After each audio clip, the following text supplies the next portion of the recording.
Ukraine and Russia launching drone attacks on each other's Black Sea coasts, with Russia firing on Odessa while Ukraine targeted the Russian resort of Sochi yesterday.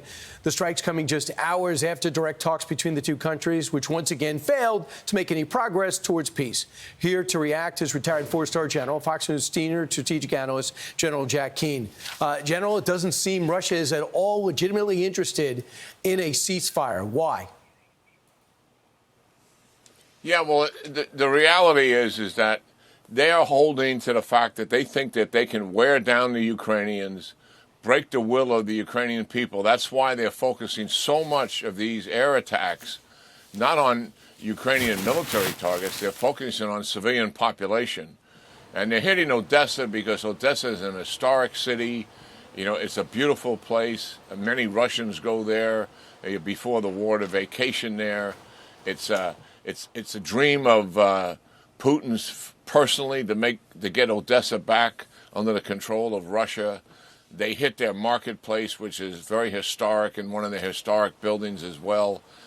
And this is about breaking the Ukrainians' will and support for their government, to put more pressure on the Ukrainian government to make major concessions to the Russians.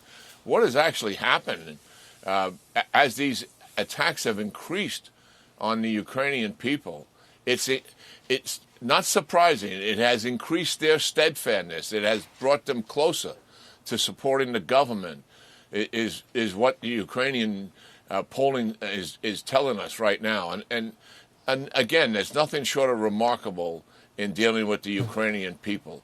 Look, they want the war to end. If you took a poll tomorrow and asked them that question, overwhelmingly they would want the war to end. But they don't want it to end on Russian terms. They don't want to give up territory unnecessarily to the Russians. They want it to end on terms that are favorable to the Ukraine government and to the Ukrainian people. That's where they are. And I don't see Putin being able to break their will, frankly. And there's momentum is shifting inside Ukraine as well, the feedback I'm getting from Ukrainian sources. The president's decision to continue to provide military support to Ukraine, and certainly to upgun them with the Patriot batteries, which they need to stop the missiles, which is the most devastating thing that they're dealing with in terms of Russian air attack. That's been like a shot in the arm for them. Right. And also the fact that sanctions, tough sanctions and tariffs, are waiting if Russia doesn't comply. And likely, I think the sooner we get to that, the better. I don't see Russia budging one iota here in terms of what they're up to. So there's a momentum shift taking place that's good. I don't want to overstate it. There's still major challenges that Ukraine is facing here, to be sure. They really thought, and you just told me in the break, they really thought that Donald Trump would stop with the weapons and they would just go ahead and win this thing. And they miscalculated Trump. And now they're paying the consequences because we're sending Patriots over and we worked out a deal. They give us drones and we give them more artillery. But I want to talk about Iran before you go. Iran said they're meeting now with European leaders. They say if we put snapback sanctions in place because they left the JCPOA, they said they are going to just exit the nuclear treaty entirely. So if those sanctions come back, they're just going to leave. They're going to stop cooperating. Should we worry about that? Not in the least. I mean, for our audience, this is the Nuclear Non-Proliferation Treaty. In other words, people sign it because they're not going to build nuclear weapons. That's what the treaty complies. Well, we know Iran's been building nuclear weapons for decades. It's indisputable. You don't have 12 nuclear sites spread out all over the country, and 3 of them deeply buried, so much so that you got to use advanced bombing technology to reach them if you're building civil nuclear power.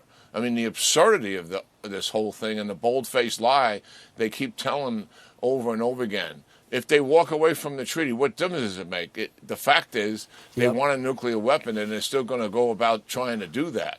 The good news is we're all over them and watching what they're doing. And if they move in that direction, Israel's going to reattack.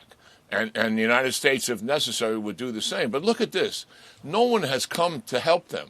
You know, right during the 12-day war and even after it, where was Russia and China and North Korea? Nobody came to provide anything for them. They have missiles. They have defense systems that could have helped with air defense. Where are the proxies? not a single proxy came to assist them, to include Hezbollah, who was organized for the principal reason to help defend Iran against Israel. They never fired a shot. It's actually extraordinary how they're isolated even among their allies, partners, and proxies. Iran is on its knees, and that is the absolute truth of it. It'll take them years not just to cover their nuclear program, but to ever have the kind of influence they had. And what we need to do, Brian, is keep all this pressure on them. And that's the reality of it.